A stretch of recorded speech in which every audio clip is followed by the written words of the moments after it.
Fala, amigos do canal Fisiologia em Forma. Eu sou o professor João Brinkman e em um dos meus empregos, como eu trato etilistas, eu quis aqui falar algumas breves palavras sobre o álcool. Então, o assunto de hoje é esse aqui, ó: calorias associadas à ingestão de álcool. Então, antes de iniciar o assunto, vale a pena aqui lembrá-los da importância de se inscreverem no canal.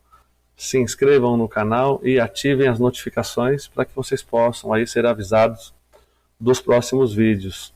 Uma outra coisa que vale a pena falar é que no canal existem outros vídeos que, de certa forma, complementam-se a este, à medida em que eles tratam de metabolismo de gorduras, balanço calórico, dispêndio energético, mensuração do gasto energético, enfim.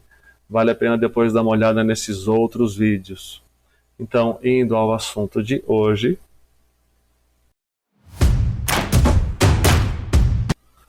Aqui, então, para começar, vale a pena nós pensarmos aqui já em duas perguntas. Uma, qual é o teor alcoólico de cada uma das principais bebidas que existem? Outra pergunta que poderíamos fazer é: qual é o valor energético do álcool, ou de cada 1 grama de álcool? Essa segunda pergunta eu já deixei aqui a resposta, olha lá. Cada 1 grama de álcool equivale a 7 quilocalorias. Então, até para viabilizar uma possível comparação, vejam que cada 1 grama de carboidrato equivale a 4 quilocalorias, cada 1 grama de proteína equivale a 4 quilocalorias e cada 1 grama de gordura equivale a 9 quilocalorias. Então, no caso do álcool, especificamente falando, que é o assunto de hoje, vejam que cada 1 grama equivale a 7 quilocalorias.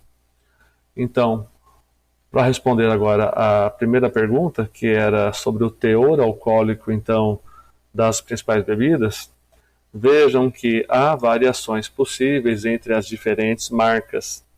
Eu procurei pegar apenas aqui alguns exemplos. No caso da cerveja, uma que eu acho bastante interessante, que é a Madalena, inclusive, sem querer fazer a propaganda, mas já fazendo. Vejam que o teor alcoólico dela fica ali em torno de 7,5%. Ou seja, a cada 100 mililitros dessa cerveja, você tem em torno de 7,5 mililitros de álcool, ou 7,5 gramas de álcool. Se você multiplicar isso por 7, você vai saber em quilocalorias qual é o valor energético, então, desses 100 mililitros de cerveja. Dessa especificamente, por exemplo. E se fosse uma que os pacientes gostam bastante aqui, que é o famoso corotinho. Qual é o teor alcoólico do corotinho? Olha lá, ó, 13,5%. Então já é bem superior. Então vejam que a cada 100 ml dessa solução, dessa substância, você tem 13,5 mililitros de álcool, ou 13,5 gramas de álcool. E um vinho aqui, um vinho tinto suave comum, fica ali em torno de 10%. E o champanhe, em torno de 11%, o teor alcoólico. Aqui, o famoso saquê. O saquê em torno de 16%. Vejam que está aumentando. Aqui no caso, um vinho do Porto muito bom, muito gostoso, pelo menos para o meu gosto, que também sou português, que é o Lágrima de Cristo. O teor alcoólico desse vinho fica ali em torno de 20%. Então isso significa que a cada 100 ml desse vinho você tem ali 20 gramas de álcool.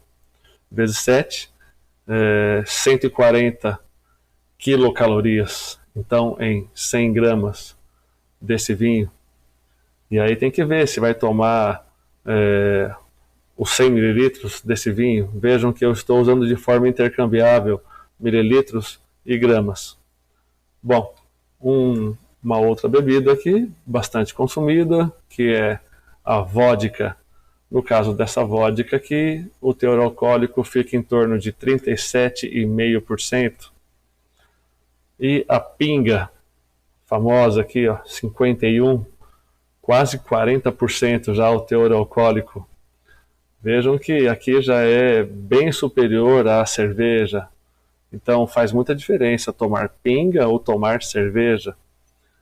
Mas tem que ver a quantidade também, porque tem indivíduos que tomariam a pinga numa menor quantidade, enquanto que se fosse cerveja, aumentariam essa quantidade. Enfim, isso é uma coisa muito individual, que depende de múltiplos fatores que com certeza não vale a pena abordar aqui.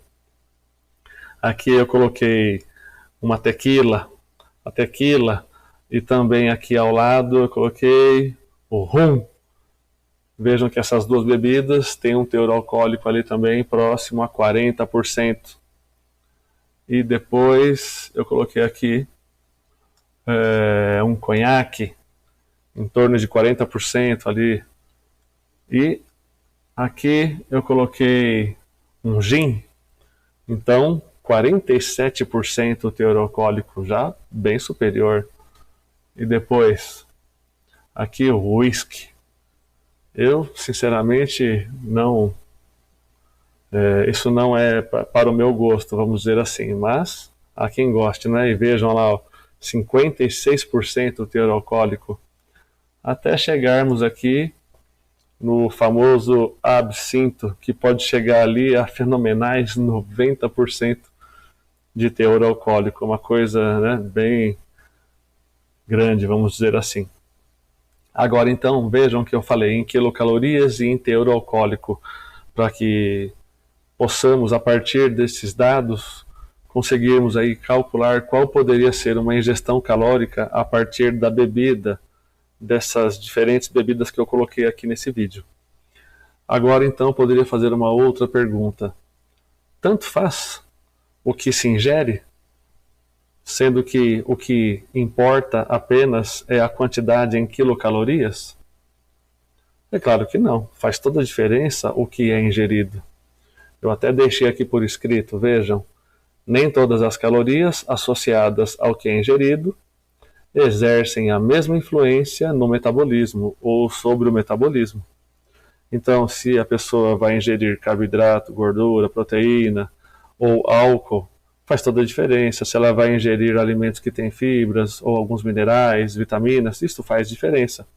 Então, há alimentos com grande valor nutricional, enquanto que há outros sem valor nutricional algum, que é o caso da bebida ou do álcool. Então, o álcool, além de não ter um valor nutricional ou de ser um nutriente vazio, vamos dizer assim, ele provoca efeitos deletérios. Então, ele prejudica o funcionamento do sistema nervoso, ele pode sobrecarregar o fígado. Acredito que ninguém gostaria que isso acontecesse, embora tenham pessoas que exagerem no consumo do álcool e consigam esse efeito. Ele pode prejudicar o funcionamento da flora intestinal, ele pode prejudicar, vamos dizer assim, vários tecidos no nosso organismo, provocando inclusive rupturas mesmo em alguns ali, com até possíveis sangramentos. Ele pode provocar um efeito diurético, no qual você inclusive poderia perder nutrientes importantes. Então o álcool é sabidamente um diurético potente, visto que ele bloqueia aí a ação do hormônio antidiurético. Então vejam que ele possui um valor energético que pode então influir aí sobremaneira sobre a sua composição corporal, sobre o seu peso. Entretanto, ele como nutriente em si é muito pobre, mas ainda, além de ser pobre, ele pode então provocar efeitos deletérios. Então, por diversas vezes eu ouvi a pergunta se cerveja engorda. Sim, até engorda. Já houve alguns colegas que haviam cogitado a hipótese de que o que, na verdade, engordasse fosse o que acompanhasse o consumo da cerveja, eventualmente alguma porção de algum outro alimento. Mas o álcool por si só, ele poderia ter essa capacidade, sim, de influenciar aí no balanço energético. Entretanto, com uma baixa propriedade nutricional e com potentes efeitos deletérios aí, indesejáveis com toda certeza para a maioria de nós humanos.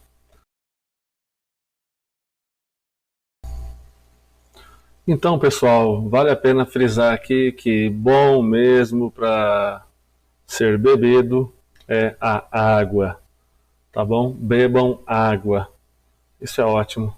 Eventualmente ali sucos a partir de frutas, sucos naturais, mas principalmente falando a água. É isso que é o mais legal de ser ingerido mesmo no dia a dia e que vai fazer com que você fique hidratado e que colabore aí também bastante para que você mantenha a sua saúde.